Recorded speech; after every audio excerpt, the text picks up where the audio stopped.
Nuria Benítez presenta Diversión con Impuestos.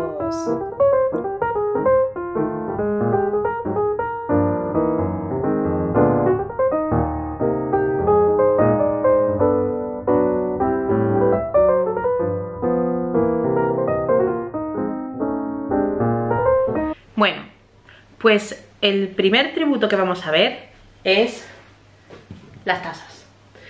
Y cuando hablemos de las tasas, como tasa, el concepto de tasa y precio público son muy parecidos, normalmente se explican los dos a la vez, ¿vale? Siempre teniendo en cuenta que la tasa es un tributo y por lo tanto pues tendrá una definición de hecho imponible, mientras que el precio público no es un tributo y por tanto pues su naturaleza no es tributaria, sino que es contractual. Un precio público se deriva siempre de un contrato de compra-venta. Sería como un precio privado, solo que en este caso hace referencia al sector público. Bueno, pues si nos vamos a la definición de tasa, según el artículo 2 de la Ley General Tributaria, nos dice que las tasas son tributos cuyo hecho imponible consiste en la utilización privativa o el aprovechamiento especial de dominio público, la prestación de servicios o la realización de actividades en régimen de derecho público que se refieran, afecten o beneficien de modo particular al obligado tributario, cuando los servicios o las actividades no sean de solicitud o recepción voluntaria para los obligados tributarios o no se presten o se realicen por el sector privado. Entonces, según esto, pues hemos dicho que la tasa es un tributo y que como tal tiene que tener una definición del hecho imponible, y en este caso ese hecho imponible es doble, tiene una doble definición de hecho imponible. Por un lado hemos dicho que sería la utilización privativa o el aprovechamiento especial del dominio público. ¿Qué significa eso? ¿Qué significa lo de utilización privativa o aprovechamiento especial del dominio público? Pues que estamos utilizando el dominio público de forma especial para nosotros.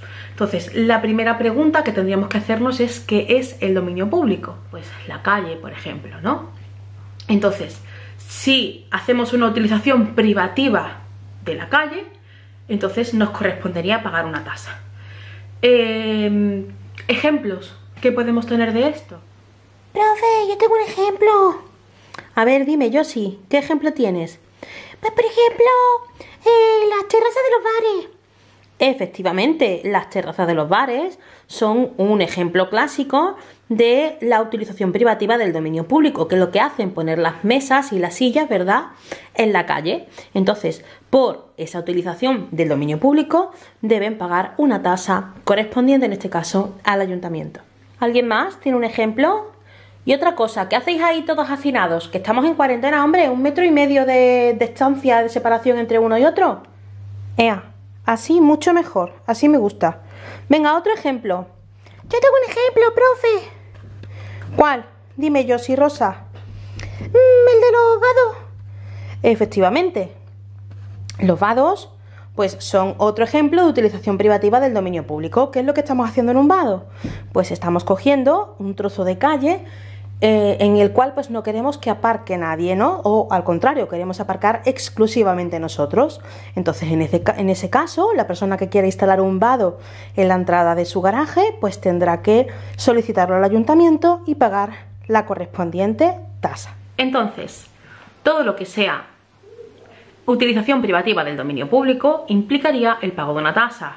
Estamos hablando de, pues ya hemos dicho, las terrazas de los bares, hemos dicho los vados, por ejemplo, los kioscos, los típicos kioscos o estancos que están en mitad de la calle, los puestecillos de la calle, puestecillos de Navidad, los puestos de los mercados, las hamacas de la playa. Estábamos hablando de las hamacas de la playa. En ese caso, ¿quién pagaría la tasa? Pues en ese caso pagaría el dueño de la... Bueno, el dueño de las hamacas sería el que pagaría la tasa por ponerse en la playa, y luego pues cada uno le pagaría su precio al señor o a la señora de las hamacas, ¿no? Ese sería uno de, bueno, de una parte del hecho imponible de las tasas. Pero tenemos otra segunda parte, ¿verdad? La segunda parte del hecho imponible hemos dicho que es la obtención de un servicio público la recepción de un servicio de naturaleza pública siempre y cuando ese servicio cumpla al menos uno de dos requisitos, que son la obligatoriedad, o como dice la ley, la no voluntariedad en la solicitud o en la recepción del servicio, es decir, yo solicito o recibo el servicio de forma obligatoria, y en segundo lugar, que ese servicio no sea susceptible de ser prestado por el sector privado. Con que se cumpla uno de los dos requisitos ya sería suficiente para considerarlo tasa. Esta segunda parte de definición de hecho imponible, la de los servicios públicos, es la que nos suele llevar a confusión entre la distinción de tasa y precio público. ¿Por qué? Porque en el caso de los precios públicos lo que estamos es también recibiendo un servicio de naturaleza pública, pero en este caso deben cumplirse dos requisitos, los dos que son la voluntariedad, es decir, que yo solicito o recibo el servicio de manera voluntaria, y además que sea susceptible de ser prestado por el sector privado. Entonces, ponemos ejemplos de cada una de las categorías. Por ejemplo, hemos hablado de la expedición del DNI. Pues en el caso de la expedición del DNI, ¿qué es lo que ocurre? Pues yo el DNI, ¿cómo lo solicito? De forma obligatoria, ¿verdad? Por lo tanto, ya cumple uno de los requisitos, ya sería suficiente para que fuese tasa. Aparte de eso, cumple el segundo, que es que quién me puede... quien me da ese DNI, pues solamente puedo ir a recibirlo a la comisaría de policía. Por lo tanto, tampoco existe la opción de obtenerlo del sector privado. Por lo tanto, la obtención del DNI pues sería una tasa, ¿no? Obligatoria y solo sector público. En el caso por ejemplo, el pasaporte o el carnet de conducir, pues también implicarían el pago de tasas. Cuando vamos a hacernos el pasaporte o cuando vamos a hacernos el carnet de conducir, estamos pagando una tasa. ¿Por qué? ¿Voluntario? Pregunto. Pues podríamos pensar que sí es voluntario, ¿verdad? Es decir, yo solamente conduzco si quiero, si no quiero no conduzco. Vale, esa es una de las formas que podríamos pensarlo, pero realmente hay que pensarlo de la siguiente manera. Es decir, si yo quiero conducir, ¿necesito obligatoriamente el carnet? Sí, ¿verdad? Por lo tanto es obligatorio. Entonces, en el caso del carnet de conducir, tener ese carnet de conducir para conducir es obligatorio, por lo tanto, obligatoriedad del servicio. Y en segundo caso, en el segundo lugar, ¿quién nos expide el carnet de conducir? Pues tráfico. Entonces, cumple también los dos requisitos, el de obligatoriedad y el de no susceptible de ser prestado por el sector privado, ¿vale? Os recuerdo que el carnet de conducir se puede renovar en el Corte Inglés, pero el Corte Inglés es un mero intermediario, ¿vale? O sea, realmente simplemente lo que hace es llevarnos el carnet a la casa por mediación de tráfico, ¿no? ¿Qué más? El pasaporte es lo mismo, es decir, si yo no viajo no lo necesito, pero si yo quiero viajar al extranjero, obligatoriamente necesito tener ese pasaporte, por lo tanto, obligatoriedad en la solicitud del servicio. Y bueno, ¿quién me pide el pasaporte? Pues también la policía, por lo tanto, cumple el segundo requisito. Vamos a hablar del precio de la matrícula de la universidad. Cuando nosotros pagamos la matrícula de la universidad, cuando vosotros pagáis el precio de la matrícula de la universidad, ¿qué sería? ¿Precio público o sería tasa? En principio, el precio que nosotros pagamos lo hacemos de forma voluntaria. Nadie me obliga a recibir una educación superior y además puedo hacerlo tanto en una institución pública como en una institución privada. Entonces ya estamos viendo que cumple los requisitos de voluntario y de susceptible de ser prestado por el sector privado. Entonces, la cantidad que pagamos por los créditos, es decir, por esta docencia que yo ahora mismo estoy dando, eso es un precio público. Independientemente de que luego hay una parte dentro de esa cantidad que se paga que son tasas académicas, pues porque si te apuntas a la universidad obligatoriamente tienes que tener el seguro, el carnet de estudiante y las tasas administrativas, ¿vale? Pero el precio del crédito, el precio de la docencia es la cantidad que se paga por la docencia, es precio público. ¿Qué pasa con la expedición del título universitario? Bueno, pues al contrario que el precio del crédito, lo que se paga por la obtención del título es una tasa. ¿Voluntario u obligatorio? Bueno, pues podríamos pensar que podría ser cualquiera de las dos categorías. Es decir, a lo mejor para ser economista no necesitamos tener un título universitario. Para montar mi propio negocio o para montar una gestoría o lo que sea, no necesitas ser graduado. Hay otras profesiones que sí lo requieren. Por ejemplo, un médico, un abogado, un arquitecto requieren tener la licenciatura o el grado y aparte estar colegiado. Con lo cual, para esas categorías de profesiones sí que es obligatorio. Pero bueno, eso como es ambiguo, pues casi que ese criterio no nos vale mucho. El criterio que nos delimita el pago de la tasa es quién me lo da. Y en ese caso, pues para que yo pueda ejercer utilizando el certificado, tiene que ser expedido por el Ministerio de Educación, bueno, Educación, Universidad o el que corresponda, o bien que esté homologado, y eso te lo homologa una institución pública. Por lo tanto, en cualquier caso, cumple uno de los dos requisitos, que es el no ser susceptible de ser prestado por el sector privado. Por lo tanto, lo que se paga por la expedición de los títulos universitarios es una tasa. Más ejemplos que tenemos en el tema, ¿no? Pues por ejemplo, la recogida de basuras. La recogida de basuras es un servicio que nosotros recibimos de forma obligatoria. Por lo tanto, lo que se paga es una tasa por la recogida de basuras, no es un precio público. También se pagan tasas, por ejemplo, en los procedimientos judiciales, las tasas judiciales, o las tasas para participar en cualquier concurso de oposición, de mérito público, etc. Entonces, todo eso serían tasas en lugar de precios públicos. Un ejemplo que podría incluirse en una u otra categoría sería el de la zona azul, los aparcamientos en zona azul. ¿Qué ocurre con los aparcamientos en zona azul? Bueno, pues si consideramos que eso es una utilización privativa del dominio público, entonces lo mismo podríamos considerar que es una tasa, que es además lo que yo he dicho en clase, pensando en eso. Ahora bien, si lo pensamos desde el punto de vista de un servicio público, del otro lado del hecho imponible, tendríamos que analizar las dos características, si es obligatorio y si es susceptible de ser prestado por el sector privado. Entonces, en ese caso, bueno, pues la solicitud es voluntaria, porque nosotros podríamos aparcar en la calle o en un parking privado o en un parking público en lugar de en la calle, ¿no? O simplemente no aparcar porque no tenemos coche. Y luego, por otro lado, pues la solicitud del servicio, vamos a llamarlo así, servicio de aparcamiento, también es susceptible de ser prestado por el sector privado, porque sabéis que existen los parking privados. Entonces, en ese caso, si lo vemos desde la vía del servicio, estaríamos hablando de que lo que se paga, el SARE, es un precio público, ¿vale? Que es lo que pone en los apuntes.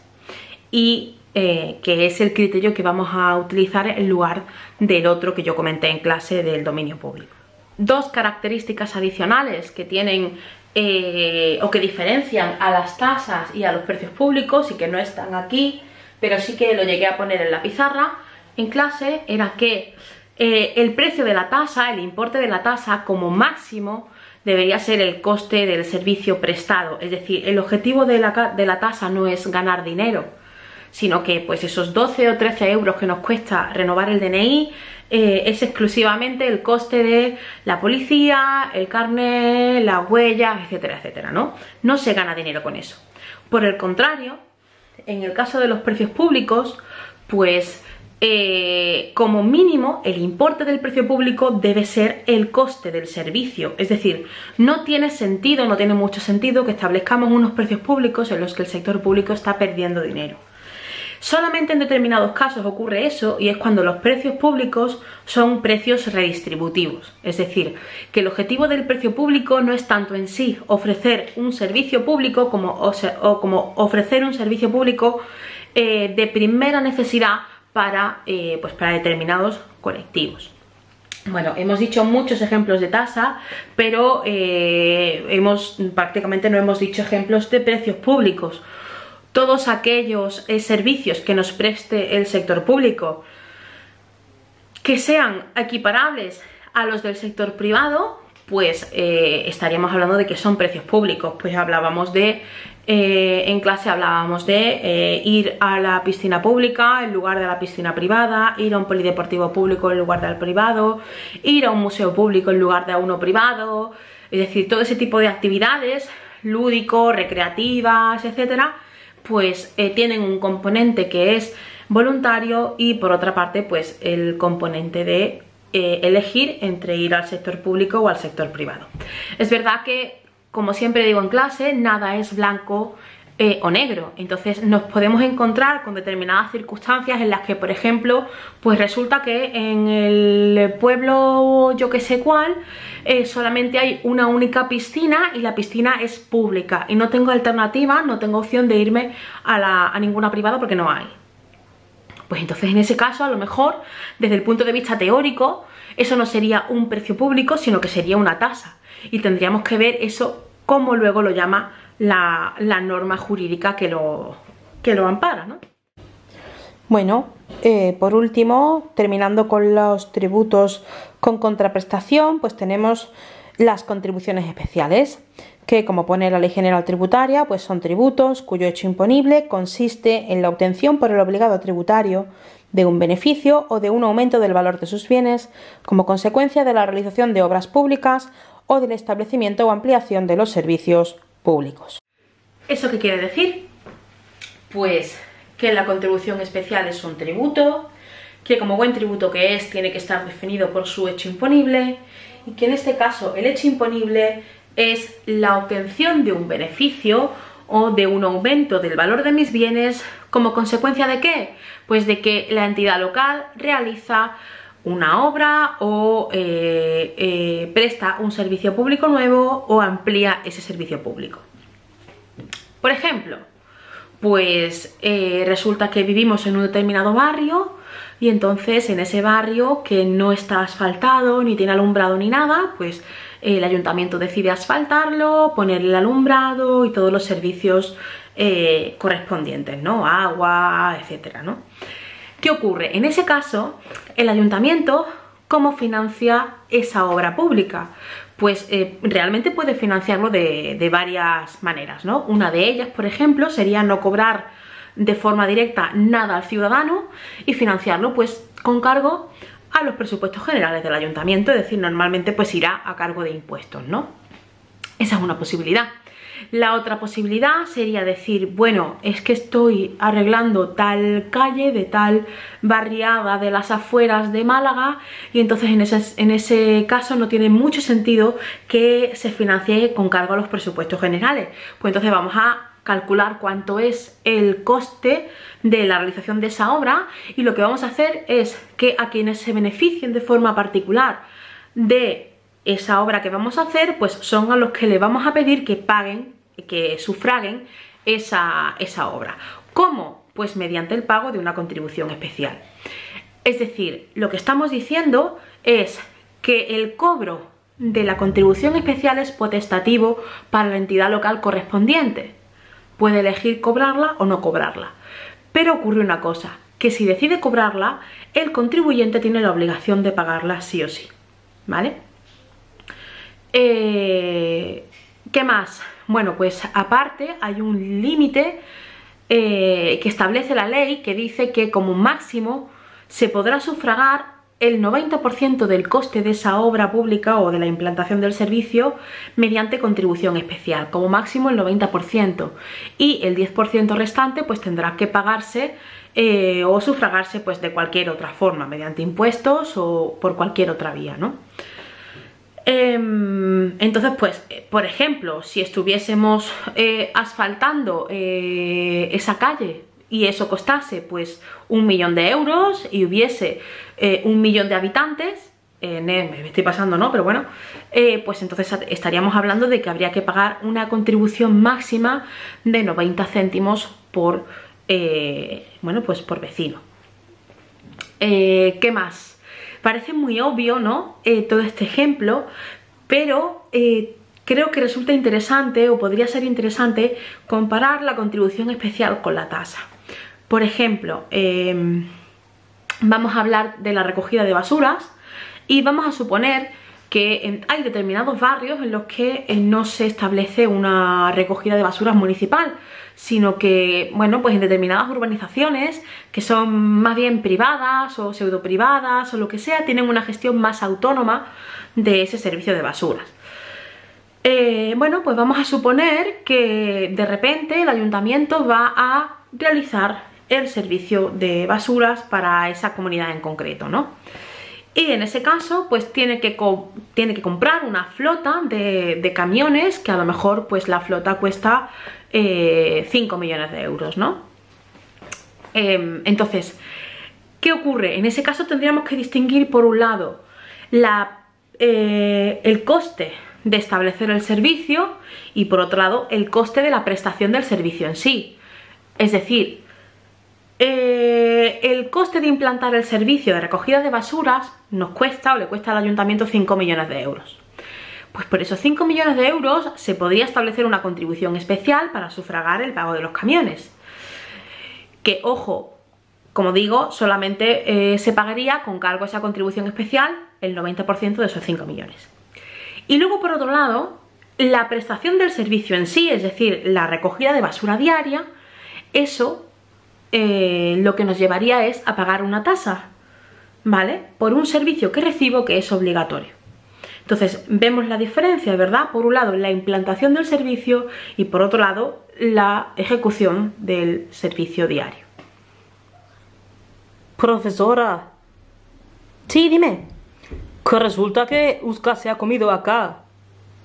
Vamos a ver, Uska, ¿cómo es eso de que te has comido acá? Que no es eso. Que es que lo tenía aquí guardado para que no se pierda.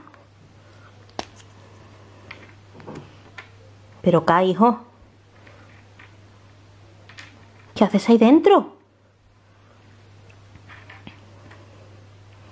Que yo entiendo que son las 3:10 de la tarde y todos tenemos hambre, pero tampoco es plan de ir comiéndose a la gente, y menos con la cuarentena que tenemos aquí a día de hoy. Venga, 1 metro de separación, así me gusta. Y hasta aquí el contenido de la videoclase de hoy en Nuria Benítez presenta Diversión con impuestos.